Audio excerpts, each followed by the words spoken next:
Faut-il intégrer le score ESG dans une démarche conformité?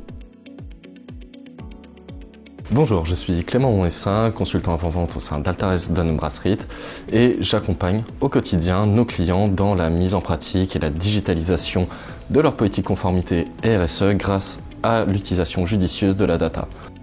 Quel est à ce jour le contexte opérationnel de la RSE dans les entreprises?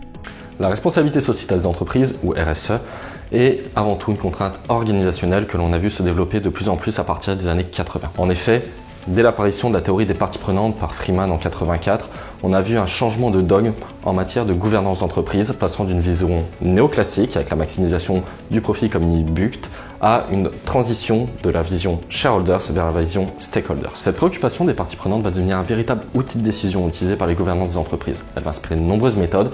On peut citer par exemple Kaplan et Norton qui, dès 92, prennent en compte les indicateurs à la fois financiers et extra-financiers dans les calculs de performance des entreprises. Évidemment, ce changement d'idéologie s'est fait en parallèle d'une révolution réglementaire très importante. Le point de départ a été le protocole de Kyoto dès 97 qui a emmené plus tard aux accords de Paris. En parallèle, on a pu voir de nombreuses lois émerger. On peut citer par exemple la déclaration de performance extra-financière en 2014 qui tend à être remplacée par la CSRD dans les prochains mois et évidemment, toutes ces nouvelles lois impliquent de profondes transformations pour les entreprises qui doivent adapter leurs organisations. Ces adaptations et ces nouvelles pratiques au sein de l'entreprise vont générer plusieurs besoins. Il va déjà avoir besoin d'une culture d'entreprise très importante pour faciliter le changement et convaincre les différents acteurs que ces nouveaux process sont une chance et non une contrainte. Cela va nécessiter la mise en place d'objectifs clairs et précis, accompagnés de plans d'action pour permettre la mise en place opérationnelle de cette nouvelle idéologie. On peut noter par exemple la mise en place de politiques d'achat responsables qui prend tout son sens au vu des événements dramatiques qu'il y a eu en 2013 pour le drame du Rana Plaza. La mise en pratique opérationnelle de ces enjeux RSE est très difficile pour les entreprises. Elles vont avoir du mal à trouver des process efficients et vont surtout avoir besoin d'une grande quantité de données, souvent peu accessibles. En parallèle, tous ces éléments vont nécessiter un reporting très important, soit d'un point de vue interne, soit vis-à-vis des parties prenantes. Selon vous, où en sont les entreprises dans l'objectif de publication du DPEF?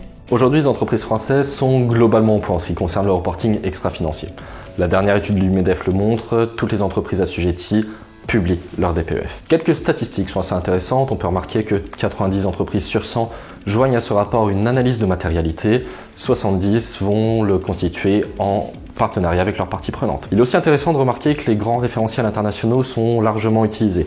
GRI dans 57% des cas, SASB dans 39% des cas. Attention cependant, il reste encore beaucoup de défis. On peut supposer qu'il va y avoir une augmentation des attentes par les régulateurs sur certains reportings, principalement en ce qui concerne le climat, le capital naturel et la supply chain. Malheureusement, toutes ces informations vont nécessiter encore plus de data et d'arriver à un niveau d'exigence de la data extra-financière à un quasi-niveau de celle sur les données financières, ce qui va être très compliqué, principalement pour la supply chain, par exemple dans le calcul des émissions de Scope 3. Pourquoi faut-il intégrer dans le DPEF une partie sur le niveau d'engagement RSE des tiers? Il y a plusieurs raisons à cela. La première est de nature RSE au sens propre.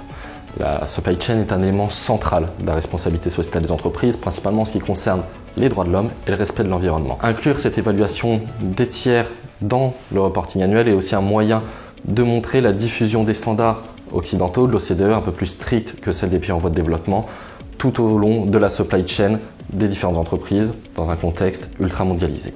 La seconde est de raison beaucoup plus économique. Dès qu'on va contracter avec un grand donneur d'ordre, on va intégrer sa propre supply chain. Ainsi, ces derniers auront tendance à sélectionner des prestataires qui ont des normes les plus proches des leurs.